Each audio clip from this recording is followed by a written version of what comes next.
دوسری بات یہ کہ اللہ والے دشمنی سے تنگ دل نہیں ہوتے. اللہ خود فرما رہا ہے تمہارا رب کافی ہے، ہدایت کو بھی مدد کو بھی.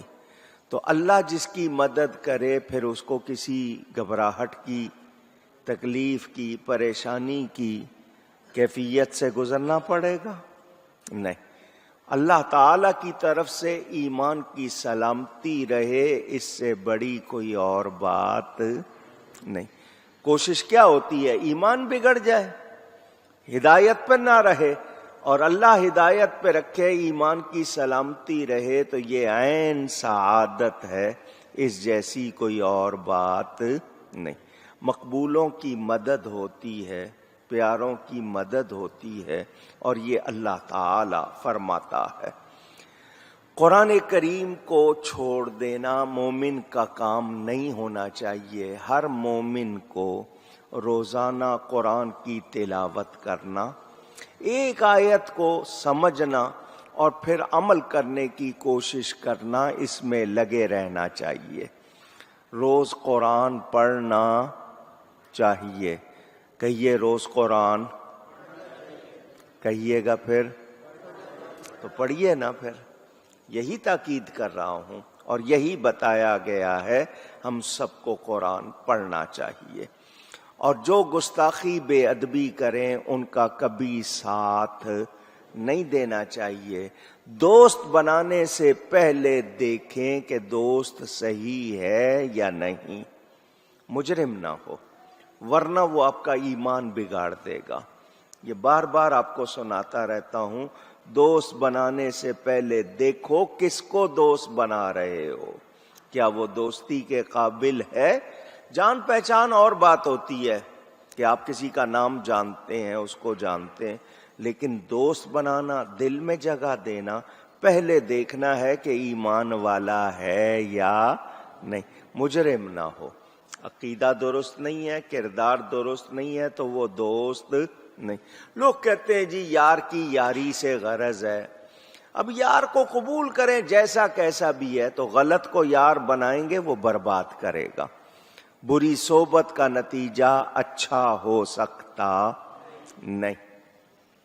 بچے کس کے ساتھ کھیل رہے ہیں، کن کے گھروں میں آ جا رہے ہیں، آپ کی گھر میں آمد و رفت کن لوگوں کی ہے، سب پر نظر رکھیں، ورنہ پھر بات بگڑتی ہے، اور جب بات بگڑے تو پھر نقصان ہوتا ہے. تو ہمیں خیال رکھنا ہے. اللہ تعالیٰ ارشاد فرماتا ہے وَقَالَ الَّذِينَ كَفَرُوا لَوْلَا نُزِّلَ عَلَيْهِ الْقُرْآنُ جُمْلَةً وَاحِدَةً. کافروں نے کہا، کافر بولے، قرآن ان پر ایک ساتھ کیوں نہ اتار دیا؟ نبی پر قرآن اترا ہے، ایک ساتھ اکٹھا کیوں نہیں اتار دیا؟ كَذَلِكَ لِنُثَبِّتَ بِهِ فُؤَادَكَ وَرَتَّلْنَاهُ تَرْتِيلًا. اللہ فرماتا ہے ہم نے یوں ہی بتدریج تھوڑا تھوڑا کر کے اسے اتارا ہے کہ اس سے تمہارا دل مضبوط کریں، اور ہم نے اسے ٹھہر ٹھہر کر پڑھا. آپ نے یہ بات سنی. ان کا کہنا تھا کہ انجیل، تورات ایک دم نازل ہوئی، قرآن ایک دم نازل کیوں نہیں ہوا؟ یہ اعتراض کرنے والوں نے شاید یہ سمجھا ہو کہ وہ بڑا عالمانہ اعتراض کر رہے ہیں، بہت ہی کو تگڑا اعتراض. ایسی بات نہیں، یہ حماقت پر مبنی ہے. کیوں؟ قرآن کریم کے آہستہ آہستہ تھوڑا تھوڑا کر کے اترنے میں اس کے معجزہ ہونے کی بڑی دلیل ہے کہ ہر آیت کے مقابلہ کرنے سے کفار عاجز رہے. آیت ایک سامنے پڑھی گئی ان کی، وہ اس ایک آیت کا بھی مقابلہ نہ کر سکے. اکٹھا قرآن ایک وقت میں ان کو پڑھ کر سنایا بھی نہیں جا سکتا تھا کہ اکٹھا ایک بار سنایا جائے. ان کو ایک ایک آیت سنائی گئی اور وہ اس کے مقابلے پر عاجز رہے. ایک بات، قرآن کریم کا طریقہ نزول تورات اور انجیل کے طریقہ نزول سے دو طرح اعلیٰ ہے. ایک یہ کہ وہ کتابیں ایک دم آئیں اور قرآن آہستہ آہستہ. دوسرا یہ کہ وہ کتابیں لکھی ہوئی آئیں، کتاب کہتے ہی لکھی ہوئی چیز کو، اور قرآن بولا ہوا آیا. وہ لکھی ہوئی آئیں، ایک دم آئیں، قرآن تھوڑا تھوڑا آیا اور بولا ہوا آیا. آہستہ آہستہ آنے میں امت کو عمل کرنا آسان رہا، اور نبی کا رب تعالی سے وحی کے ذریعے سلسلہ مسلسل رہا، اور پڑھ کر اتارنے میں وہ معانی حاصل ہو سکتے ہیں جو لکھا ہوا دینے میں نہیں ہو سکتے. اب میں اس حوالے سے مثالیں دینا شروع کروں. بازار میں کتابیں ملتی ہیں سلیبس کی، نصاب کی، پڑھ لیا کرو، استاد نہیں کرو، سمجھ آ جائیں گی. اسکول کیوں بنائے ہیں، کوچنگ سینٹر کیوں بنائے ہیں، ٹیوشن کیوں کرتے ہو؟ کتاب موجود ہے، لو. کون سا فارمولہ ہے استاد سمجھاتا ہے، اس کے طریقے بتاتا ہے، آپ پہ واضح کرتا ہے، آپ کو اس کی تفصیل سناتا ہے، آپ کو سمجھ آ جاتی ہے. کتاب تو موجود ہے، لے لیں، پڑھ لیں، اور اس کے بعد امتحان دے لیں، جو نتیجہ آپ کے سامنے آ جائے. یہ تو عام کتاب کی بات کرتا ہوں. قرآن کریم کے حوالے سے کتنے الفاظ ہیں، کتنی باتیں ہیں، آئیے ایک آدھی آپ کے سامنے رکھتا ہوں. حضرت ابراہیم علیہ السلام اللہ کے نبی ہیں، بڑی شان والے، خلیل اللہ لقب ہیں. لوگوں نے چاند، سورج اور تارے کے حوالے سے جو بات ہے ان کی قرآن میں، تارا نظر آیا، پھر چاند نظر آیا، پھر سورج نظر آیا. ھذا ربی کے الفاظ ہیں. اگر یہ جملہ خبریہ ہو، کہنے کا انداز ہوتا ہے، بولنے کا انداز ہوتا ہے. ھذا ربی، یہ میرا رب ہے. ھذا ربی، اب اس میں سوال کی کیفیت آ گئی، میرا لہجہ بدلا. آئی یا نہیں آئی؟ پوچھ رہا ہوں. صرف لہجے کے بدلنے سے معنی بدلا یا نہیں بدلا؟ اونچی کون سی آیت کس حوالے سے ہے، کیا ہے، میں اور آپ طے کر سکتے ہیں؟ نبی نہ بتائے تو ہم سمجھ سکتے ہیں؟ نہیں. لغت سے سمجھنا چاہیں، لغت میں ایک لفظ کے 40 معنی ہیں، کسی لفظ کے سینکڑوں معنی ہیں. کون سا مراد ہے؟ اب عام لغت کو رکھ کر ہم کیا قرآن پر لاگو کر سکتے ہیں؟ نہیں. جو نبی نے بتایا ہم اس سے آگے پیچھے ہو سکتے نہیں. تو یہ وہ لوگ جو کہتے ہیں جی اکٹھا آ جاتا اور پوچھنا ہی نہ پڑتا، تو ان لوگوں نے اپنی عقل پر قیاس کرتے ہوئے، اپنی حالت پر قیاس کرتے ہوئے عام باتوں کی طرح رب کی بات کو لے لیا. یہ رب تعالی کا کلام ہے. آج ایک شاعر کا شعر پڑھتے ہو، اگر آپ اس کی غلط تشریح کرو تو کہہ دیتے ہیں شاعر نے یہ نہیں کہا. شاعر کہتا ہے میں نے تو یہ کہا، آپ نے جو سمجھا ہے وہ میرا مقصد نہیں ہے. ایک بندے کے کلام میں مجھے غلط فہمی ہو جاتی ہے، میں رب کے کلام کو اپنی عقل کی بنیاد پر سمجھ نہیں سکتا، اسی لیے رب نے نبی بھیجا، نبی پر قرآن اتارا ہے، نبی نے معنی سمجھایا ہے. اب ہم اس کے خلاف ہو سکتے جنہوں نے اپنی رائے سے قرآن کی تفسیر کی اپنا ٹھکانہ جہنم میں بنایا، ان کو کچھ حاصل نہیں ہوا۔ میرے دوستوں اور بزرگوں، اب یہ کہا جائے کہ قرآن اکٹھا اترتا تو اس کے معجزہ ہونے میں کیا فرق آتا؟ قرآن کو فرق نہیں آنا تھا، فرق ہم کو آنا تھا، ہماری حالت مسئلہ تھی۔ حضور صلی اللہ علیہ وسلم نے جب نبوت کا اعلان کیا، مسلمانوں کو ٹائم لگا ایمان لانے میں، کتنی دیر میں لوگ جو ہیں ایمان لائے اور کیا کیا فائدے ہوئے۔ یہاں مفسرین نے بہت زیادہ بحث کی ہے، اس میں سے کچھ باتیں سناتا ہوں۔ قرآن کا اکٹھا نہ اتارنا، احکام ظاہر کرنا تھوڑے تھوڑے کر کے بتدریج، آہستہ آہستہ، حالانکہ نبی پاک پر پورا قرآن نازل ہوا۔ نزل علی قلبک کے الفاظ ہیں، اکٹھا نازل ہوا۔ جبریل امین جس آیت کو ظاہر کرنے کا وقت ہوتا آتے، وہ آیت پڑھ دیتے، نبی پاک آگے سنا دیتے۔ یہ بھی ہے تفسیروں میں۔ معنی کا سمجھنا، معانی، معنی کا سمجھنا، احکام کا ضبط اور اس پر عمل کرنا آسان ہو، اور قوت قلبی، آپ کا دل ٹھہرا رہے، یہ بھی فوائد میں بیان کیا گیا۔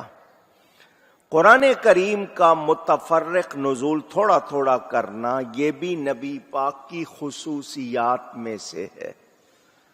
یہ خصوصیات میں سے ہے کہ قرآن تھوڑا تھوڑا کر کے نازل ہوا۔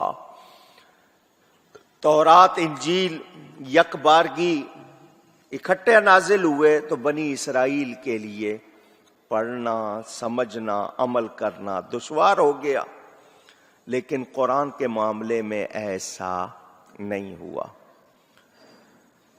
حضور صلی اللہ علیہ وسلم کا دل، اللہ فرماتا ہے دل مضبوط کریں۔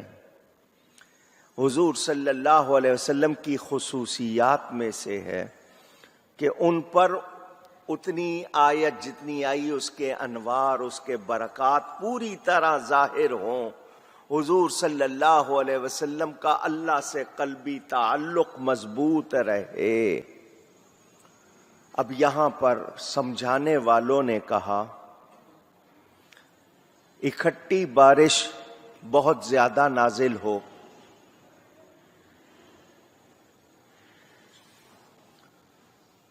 تو کھیتوں کو فائدے کی بجائے نقصان ہوتا ہے، تھوڑی تھوڑی کر کے ہو، ٹھہر ٹھہر کے ہو، اس سے فائدہ ہوتا ہے، کھیتیاں سرسبز ہوتی ہیں۔ اپنے اپنے طور پر لوگوں نے مثالیں دی ہیں۔ میرا صرف اتنا کہنا ہے کہ پہلے نبیوں پر اکٹھی آئیں کتابیں، ہمارے نبی پر تھوڑا تھوڑا کر کے قرآن آیا، یہ میرے نبی پاک کی خصوصیات میں سے ہے۔ یہ ان پر اللہ تعالی کی خاص مہربانی ہے۔ ہم یہی کہیں گے کہ ہمارے لیے بھی آسانی کی گئی۔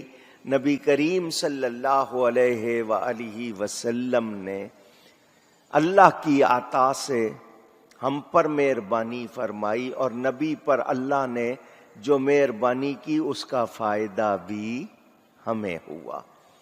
میری آپ کی عقل، ہم لوگ اپنے طور پر سوچتے ہیں نا، جتنا ہماری سمجھ ہے اس کے مطابق فیصلہ کرتے ہیں۔ یہ رب کا کلام ہے، اس کو پتا ہے اس نے کیسے نازل کرنا ہے، کس طرح کرنا ہے۔ میری آپ کی سمجھ وہاں پر کام کر سکتی؟ اونچی کہیے گا۔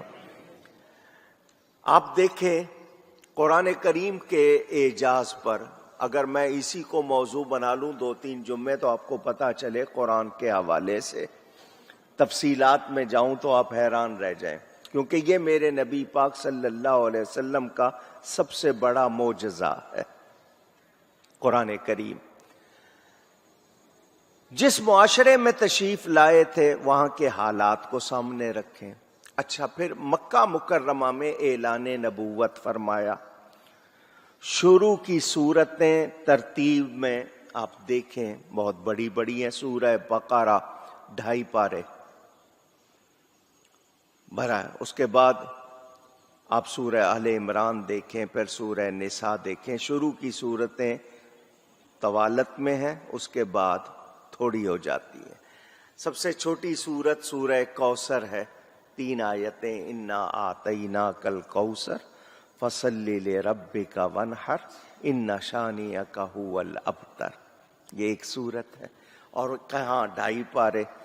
احکام کے حوالے سے مکہ مکرمہ میں جو احکام نازل ہوئے ہیں ان کی نوعیت دیکھیں. اب مسلمان مدینے آ کر ان کی شان اپنی سلطنت بن گئی ہے.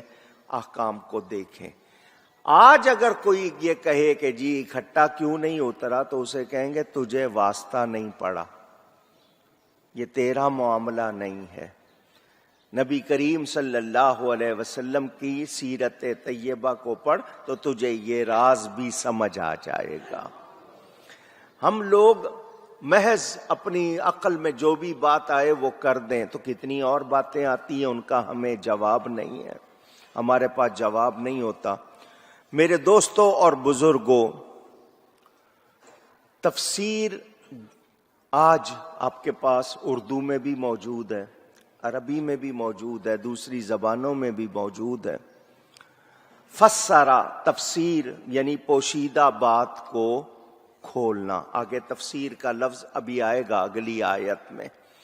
میں نے جو بتایا آپ کو اس کو پڑھ کر میرے اور آپ کے لیے قرآن کی بات کو سمجھنا آسان ہو جاتا ہے. لفظ تو نازل ہوئے ہیں نبی پر، معنی دیے ہم کو نبی نے. اب نبی پاک صلی اللہ علیہ وسلم نے جس طرح سمجھا دیا، میں اس کو سمجھنے کے بعد بھی اپنی عقل کا گھوڑا دوڑاؤں گا تو بتائیے کیا مجھے کچھ ملے گا؟ اونچی کہیے. 23 برس وہی نازل ہوتی رہی اعلان نبوت کے بعد. یہ اللہ تعالی کی حکمت، کیا اس میں خاص بات ہے وہ جانتا ہے. جبریل امین آ کے پڑھتے تھے، وہی گھنٹیوں کی آواز بھی تھی. حضور صلی اللہ علیہ وسلم سلسلۃ الجرس یعنی وہ گھنٹیاں بجتی تھیں اور سمجھ لیتے تھے اللہ کیا فرما رہا ہے. معراج کی رات جبریل امین ساتھ نہیں تھے، عرش پر اللہ نے آیتیں دی ہیں، جبریل واسطہ نہیں تھے. وہ بھی ہے جبریل امین آ کر پڑھتے ہیں، حضور صلی اللہ علیہ وسلم آگے وہی سنا دیتے ہیں. جبریل امین کا آ کر پڑھنا ٹھہر ٹھہر کر بتا دیا گیا کہ قرآن کو ٹھہر ٹھہر کر پڑھنا ہے. پڑھنے کے آداب بھی معلوم ہو گئے کہ یہ ایک دم تیزی سے نہیں، اس کو ٹھہر ٹھہر کے پڑھنا ہے، سمجھنا ہے. سارا قرآن بہت جلدی، آپ لوگ تو اگر کہیں پڑھنا پڑ جائے نماز میں یا ویسے، لیکن آپ کی نظر ایک ایک آیت پر ہے اور آپ کبھی پڑھ رہے ہیں وہ اور بات ہے، لیکن ویسے تیزی سے پڑھنا وہ غلط ہے. کہ مثلاً پڑھ رہا ہے، اگلے کو صرف ایک آدھا لفظ سمجھ آ رہا ہے، باقی سمجھ ہی نہیں آ رہا، پڑھا کیا جا رہا ہے، تو ایسا پڑھنا درست نہیں. ہر لفظ واضح ہونا چاہیے. قرآن کریم اللہ تعالی کا وہ کلام